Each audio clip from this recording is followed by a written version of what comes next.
Welcome students, आप सबको हमारे चैनल सिक्योर एजुकेशन में बहुत बहुत स्वागत है। आज हम चैप्टर 6 ट्रायंगल की इंट्रोडक्शन करेंगे। तो वीडियो को देखने से पहले आप हमारे चैनल को सब्सक्राइब जरूर कर दें और बेल आइकन भी दबा दें ताकि आप हमारी वीडियोस मिस ना कर पाएँ। तो स्टार्ट करते हैं। बच्चों, अपने 9th क्लास में तो पढ़ा ही था ट्रायंगल्स और उसकी प्रॉपर्टीज़ के बारे में। तो हमने 9th क्लास में क्या पढ़ा था? कॉन्ग्रुएंसी ऑफ ट्रायंगल्स हमने पढ़ा था। कॉन्ग्रुएंस ऑफ ट्रायंगल्स ये क्या कहता था? ये कहता था two figures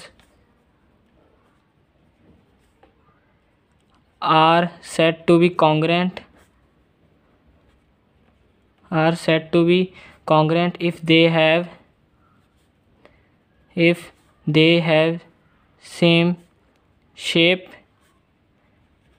and the same size। हमने 9th क्लास से पढ़ा था ट्रायंगल्स की कॉन्ग्रुएंसी के बारे में कि two figures are set to be congruent. जो दो फिगर्स हैं वो कॉन्ग्रुएंट तब कहलाई जाएगी if they have the same shape and same size. अगर उनकी शेप सेम होगी और साइज़ सेम होगा। कैसे? जैसे कि ये ट्रायंगल है, इसके जो तीनों साइड्स हैं वो 1 सेंटीमीटर की हैं, और एक और ट्रायंगल है, टू फिगर्स लेना है हमने, इसकी भी साइड्स 1 सेंटीमीटर है। तो आप देख रहे हैं कि जो इनका शेप है वो भी सेम है ट्रायंगल, और जो इनका साइज़ है वो भी सेम है 1 सेंटीमीटर। तो इसका मतलब ये दोनों ट्रायंगल्स कॉन्ग्रुएंट हैं। एक और दो फिगर्स के बारे में बात करते हैं, जैसे कि सर्कल्स के बारे में देखते हैं। ये टू सर्कल्स हैं, इसका जो रेडियस है वो है 2 सेंटीमीटर और इस सर्कल का रेडियस है वो भी है 2 सेंटीमीटर। तो आप देख रहे हैं कि दोनों जो सर्कल है वो सेम शेप में है, मतलब सर्कल्स में है, और इनका साइज़ भी सेम है जो कि रेडियस 2 सेंटीमीटर। इसका मतलब ये दोनों सर्कल कॉन्ग्रुएंट हैं। अब क्लास 10th में हम चैप्टर 6 में बात करेंगे सिमिलैरिटीज़ के बारे में। तो करते हैं हम सिमिलर फिगर्स। हम सिमिलर फिगर्स के बारे में बात करते हैं। आपने 9th में तो पढ़े था क्लास 9th में कि all circles with the same radii are congruent. अगर सारे सर्कल्स का जो रेडियाई है वो अगर सेम हो तो वो कॉन्ग्रुएंट होता है। अगर स्क्वायर्स का सेम साइड हो लेंथ का तो वो भी सेम होता है। अगर सारे इक्विलेटरल ट्रायंगल्स हों, जैसे कि इक्विलेटरल ट्रायंगल है, तो अगर वो सेम हो तो इसका मतलब वो कॉन्ग्रुएंट है। लेकिन अब सिमिलर फिगर्स में आप बात करते हैं, जैसे कि आप मान लो कि एक सर्कल है, ये कैपिटल सर्कल है, ये स्मॉलर सर्कल है, और ये एक और स्मॉलर सर्कल है। तो आप देख रहे हैं कि ये जो साइज़ है इनका वो तो डिफरेंट है लेकिन शेप सेम है। तो ये कॉन्ग्रुएंट नहीं कह सकते। हम कॉन्ग्रुएंट क्यों नहीं कह सकते? ऐसे क्योंकि जो इनका रेडियस है, जैसे जो स्मॉलर सर्कल है ये अंदर वाला, इसका रेडियस छोटा है किससे? ये जो बिगर सर्कल है ये वाला, इससे। तो ये मतलब कि जो इनका साइज़ है वो डिफरेंट आ रहा है, तो इसका मतलब ये कॉन्ग्रुएंट नहीं है। तो हम इसको क्या कहेंगे? इसका मतलब ये दोनों सर्कल्स हैं वो दोनों सिमिलर सर्कल्स हैं। एक और एग्जांपल ले लेते हैं। सपोज़ करते हैं ये स्क्वायर है, ये 1, ये दूसरा स्क्वायर है, और एक और स्क्वायर है 3 स्क्वायर्स। तो आप देख रहे हैं कि जो ये दोनों स्क्वायर्स हैं इन तीनों का जो शेप है वो तो सेम ही है जो कि है स्क्वायर, लेकिन जो इनका साइज़ है वो डिफरेंट है। क्योंकि जो ये दोनों स्क्वायर्स हैं इनका तो जो लेंथ है ये वाला, ये दोनों सेम है, लेकिन जो ये कैपिटल स्क्वायर है, जो बड़ा वाला स्क्वायर है, इसका जो ये लेंथ है वो इससे ग्रेटर है। तो इसका मतलब है कि ये दोनों स्क्वायर हैं ये तो कॉन्ग्रुएंट होंगी और सिमिलर भी होंगी, लेकिन जो ये दोनों स्क्वायर हैं ये दोनों, इनको हम कॉन्ग्रुएंट नहीं कह सकते क्योंकि इनका जो साइज़ है वो सेम नहीं है। तो हम इनको कहेंगे कि सिमिलर है। ये एक नोट लिख लो। नोट क्या है? ऑल congruent figures are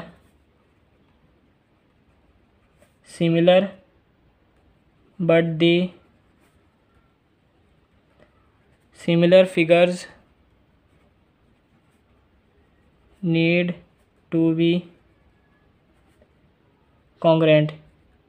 जो भी कॉन्ग्रुएंट फिगर्स होते हैं, मतलब कि जो सिंपल, जो सेम शेप में हो, सेम साइज़ में हो, उनको हम सिमिलर तो कह सकते हैं, लेकिन जो सिमिलर होते हैं जैसे कि ये वाला स्मॉल स्क्वायर और कैपिटल स्क्वायर है जो बड़ा वाला, इनको हम, ये सिमिलर तो है लेकिन इनको कॉन्ग्रुएंट नहीं कह सकते। इसके लिए एक कंडीशन होनी चाहिए क्या, कि उनका जो शेप है वो भी सेम होना चाहिए और जो साइज़ है वो भी सेम होना चाहिए। एग्जांपल ले लेते हैं एक। सपोज़ करें कि एक फ़ोटोग्राफ़र ने एक फ़ोटो खींची है, तो उसने स्क्वायर में खींचा है, तो जो साइड है वो है 2 सेंटीमीटर, और जो जिसकी उसने फ़ोटो खींची है उसमें एक चाइल्ड है जिसकी हाइट ये है 1 सेंटीमीटर है। और उसने फिर एक और फोटोग्राफ़र ने एक फ़ोटो खींची, जो फ़ोटोग्राफ का साइज़ है वो तो सेम है 2 सेंटीमीटर, सपोज़ कर लेते हैं 2 सेंटीमीटर, लेकिन जिसकी उसने फ़ोटो खींची है और उसकी हाइट है जो वो भी 2 सेंटीमीटर है। तो आप देख रहे हैं कि ये जो दोनों फ़ोटोग्राफ्स हैं इनका जो शेप है वो तो सेम है, स्क्वायर में है और साइड भी 2 सेंटीमीटर है जो कि लेंथ सेम है, लेकिन जो इसका शेप है वो डिफरेंट है। कैसे? क्योंकि जो पहला फ़ोटोग्राफ है उसमें जिसकी उसने फ़ोटो खींची है उसकी हाइट 1 सेंटीमीटर है, और जो दूसरी फ़ोटोग्राफ है उसमें जिसने उसकी फ़ोटो खींची उसकी हाइट 2 सेंटीमीटर है। तो सिमिलर नहीं है। सिमिलर होने के लिए हमें साइज़ और शेप में हमें शेप देखना होता है। अगर शेप सेम है तो इसका मतलब वो सिमिलर है, अगर शेप सेम नहीं है तो इसका मतलब वो सिमिलर नहीं है। तो आप यहाँ देख ही रहे हैं कि ये छोटा है, इसमें जो जिसकी फ़ोटोग्राफ बड़ा है, तो इसका मतलब ये सिमिलर नहीं है। एक और एग्जांपल ले लेते हैं। एक फ़ोटोग्राफ है वो भी स्क्वायर शेप में, इसमें जो हाइट है फ़ोटोग्राफ की वो है 1 सेंटीमीटर। एक और फ़ोटोग्राफ है, इसमें भी जो हाइट है वो भी 1 सेंटीमीटर है, लेकिन जो इनके अंदर इन्होंने फ़ोटोग्राफ खींची है, सपोज़ करें इसमें इन्होंने फ़ोटोग्राफ खींची है इस मैन की जिसकी हाइट 1 सेंटीमीटर ही है, सपोज़ कर लेते हैं। और इसमें भी जो फ़ोटोग्राफ खींची इन्होंने इसमें भी इसकी हाइट 1 सेंटीमीटर है। और एक और फ़ोटोग्राफ खींची है पर जिसका वो है फ़ोटोग्राफ का जो लेंथ है वो क्या है 0.5 सेंटीमीटर है लेंथ। इसका 1 था, इसका ही 1 था, इसका 0.5। लेकिन जिसकी उसने फ़ोटोग्राफ खींची है, फ़ोटोग्राफ जिस मैन की, उसकी जो हाइट है वो तो 1 सेंटीमीटर ही है। तो आप यहाँ से देख रहे हैं कि जो तीनों फ़ोटोग्राफ है 1, ये 2 और ये 3, इन तीनों फ़ोटोग्राफ में जो साइज़ है वो तो डिफरेंट है। इस फ़ोटोग्राफ का साइज़ 1 है, इसका साइज़ 1 है और इसका साइज़ 0.5 है। लेकिन जो इनका शेप है, शेप क्या है कि एक मैन की फ़ोटो खींची है जिसकी हाइट 1 सेंटीमीटर है, इधर भी 1 है, इधर भी 1 है, सेम साइज़ का मैन है, इधर भी सेम साइज़ का मैन है। तो इसका मतलब जो ये तीनों फ़ोटोग्राफ हैं ये आपस में सिमिलर हैं। So first, second and third are similar. आप हमेशा याद रखना कि सिमिलर होने के लिए आपको जो शेप है वो सेम होनी चाहिए, साइज़ वेरी कर सकता है। अब सिमिलर की इक्वेशन क्या होती है? सिमिलर कब कहा जाता है? फॉर सिमिलैरिटी के लिए क्या होना चाहिए? 2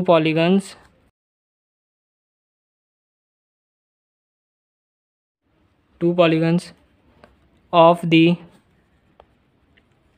same number of sides are similar if, first part क्या है? If there corresponding angles are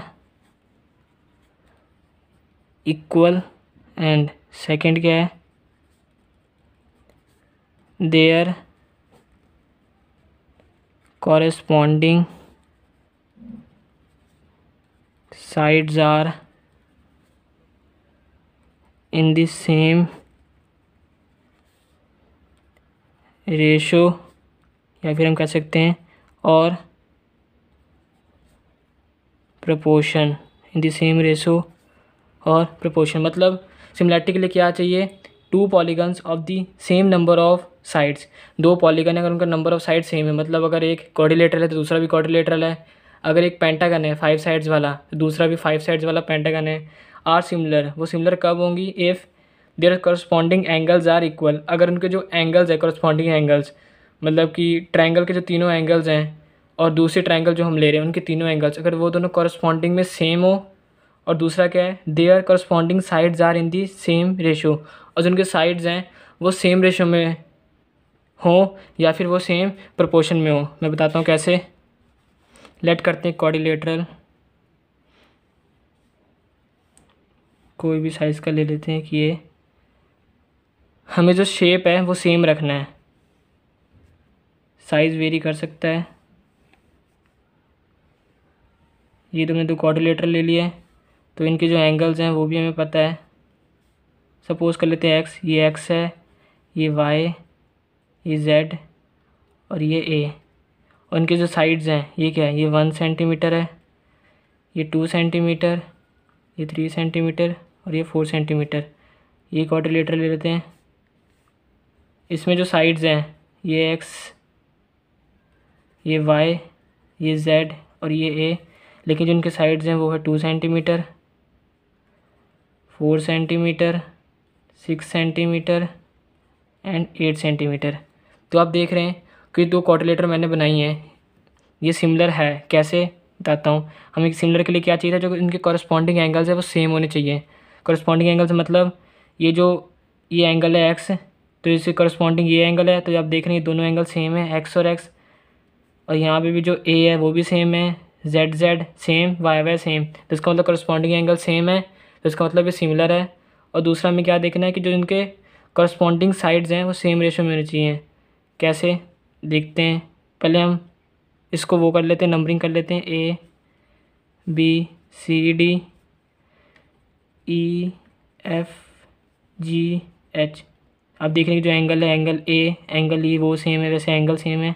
sides में पहले हम लेते हैं ए बी साइड, इसे करस्पॉन्डिंग कौन सी साइड है, ई एफ, तो A B upon E F.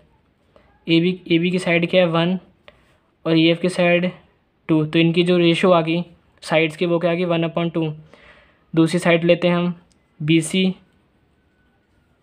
B C के करस्पॉन्डिंग कौन सी साइड है, एफ जी, एफ जी, तो इसका रेशो करते हैं। बी सी की साइड क्या है 2 और एफ जी की साइड 4, तो कटिंग कर ले 2 1 2 2 2 4। तो आप देख रहे हैं जो इनका भी रेशो आया है वो सेम है 1/2। नेक्स्ट देखते हैं D C upon H G, तो डी सी कितना है 3 सेंटीमीटर, एच जी 6, कटिंग करते 3 1 3 3 2 6, तो ये कितना आ गया 1/2। इसकी भी रेशो सेम आ गई 1/2। लास्ट साइड है A D upon E H,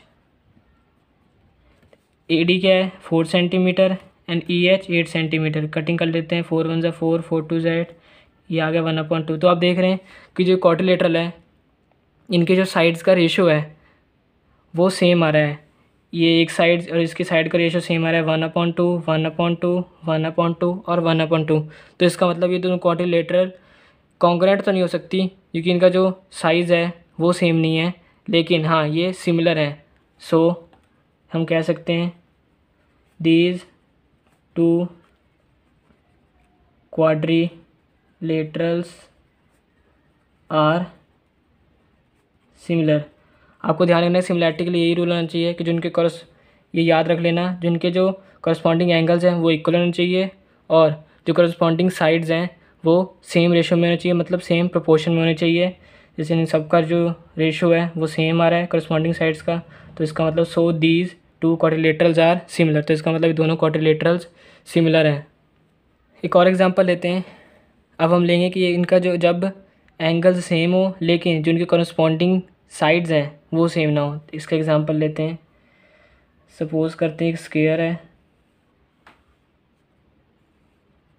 और एक रेक्टेंगल है।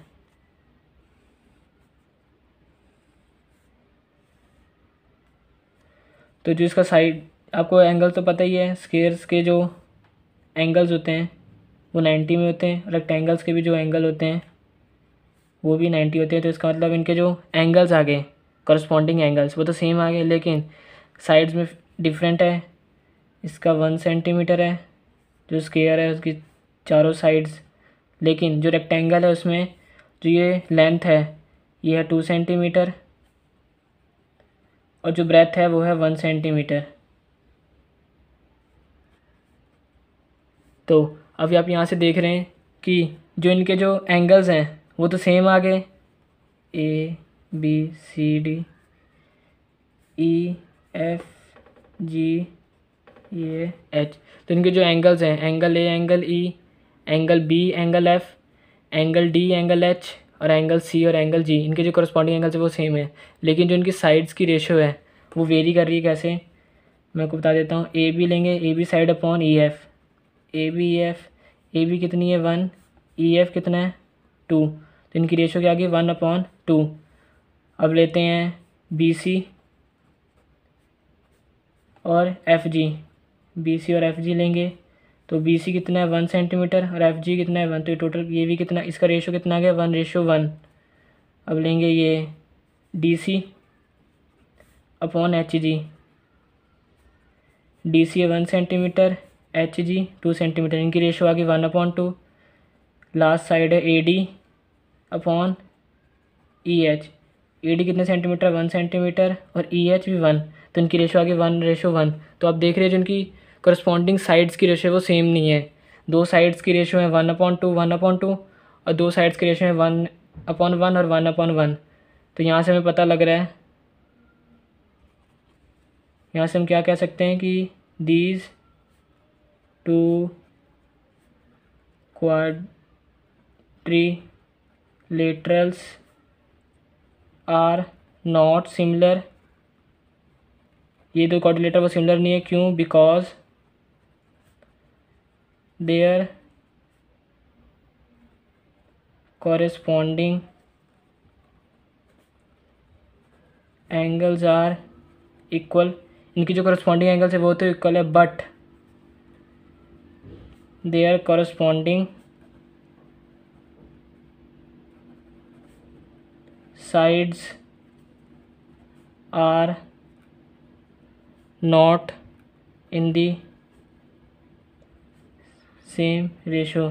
लेकिन जो इनकी करस्पॉन्डिंग साइड्स की रेशियो हैं वो सेम नहीं है, इसलिए हम कह सकते हैं कि दोनों क्वाड्रिलेटरल सिमिलर नहीं है। एक और एग्जांपल करते हैं कि जब एंगल सिमिलर ना हो उसके भी कैसे कौन कौन सी सिचुएशन हो सकती है। सपोज करते हैं एक स्क्वायर है और एक आप रोम्बस ले लो।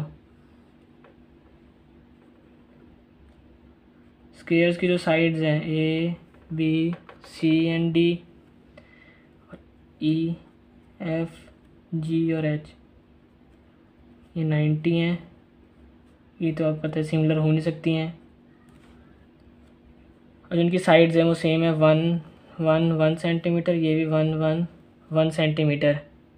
आपको पता है कि जो स्क्वायर्स हैं और रोम्बस है उनकी जो साइड्स वो सेम होती हैं। तो आप सपोज कर लो कि एक 1 है तो चारों साइड्स 1 सेंटीमीटर होगी, 1 सेंटीमीटर।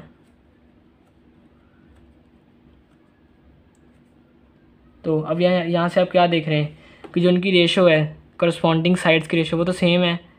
ए बी को अगर हम ई एफ से डिवाइड करेंगे तो 1:1 आएगा, बी सी को अगर एफ जी से डिवाइड करेंगे तो वो भी 1:1 आएगा, डी सी को अगर एच जी से करेंगे तो वो भी 1:1 आएगा, और ई एच को अगर ए डी से करेंगे वो भी 1:1 आएगा। पर जो इनकी एंगल्स है, जो इनका करस्पॉन्डिंग एंगल्स वो सेम नहीं है, क्यों? क्योंकि ये स्क्वायर है, स्क्वायर्स के जो अंदर एंगल्स होता है चारों साइड्स का वो 90 डिग्री होता है, लेकिन जो रोम्बस के अंदर एंगल्स होते हैं वो वेरी करता है और वो स्क्वायर्स के साथ सिमिलर नहीं हो सकता, मतलब कि 90 हो नहीं सकता। सो हम लिख सकते हैं, सो these two quadrilaterals are not similar because their corresponding angles are not same और हम कह सकते हैं their corresponding angles are not equal, मतलब करस्पॉन्डिंग एंगल्स इनके इक्वल नहीं है, डिफरेंट है। अगर ए 90 है तो ई तो 90 हो नहीं सकता, कुछ और है। बी 90 है तो एफ भी कुछ नहीं हो सकता, वो कुछ और है। तो अब यहाँ से देख सकते हैं। अब आपके क्या पता लगा लिया कि जब भी हमें सिमिलैरिटी रूल प्रूव करना है उसके लिए हमें क्या पता होना चाहिए कि two polygons of the same number of sides are similar. ये सिमिलर तब होंगी इफ़ जब इनके करस्पॉन्डिंग एंगल सिमिलर होंगे, मतलब इक्वल होंगे, सिमिलर भी नहीं इक्वल होंगे, and their corresponding sides are in the same ratio. और जो करस्पॉन्डिंग साइड्स हैं वो सेम रेशो में होने चाहिए, मतलब एक तरह से इक्वल रेशो में होने चाहिए। अगर ये 1/2 है तो वो भी 1/2 में ही होना चाहिए। तो इससे हमें सिमिलैरिटी रूल पता लग गया है। सो स्टूडेंट्स, यहीं पे चैप्टर 6 ट्रायंगल्स की मैंने इंट्रोडक्शन का आपको करा दिया है। तो अगर आपको मेरी टीचिंग अच्छी लगी और अगर आपको लगता है कि ये बहुत ही हेल्पफुल है तो आप प्लीज़ मेरी वीडियोस को लाइक ज़रूर कर दे, कमेंट करके बताएं कि आपको एक्सपीरियंस कैसा रहा, शेयर करना ना भूले और हाँ, हमारे चैनल को सब्सक्राइब करना भी मत भूलना। जय माता दी।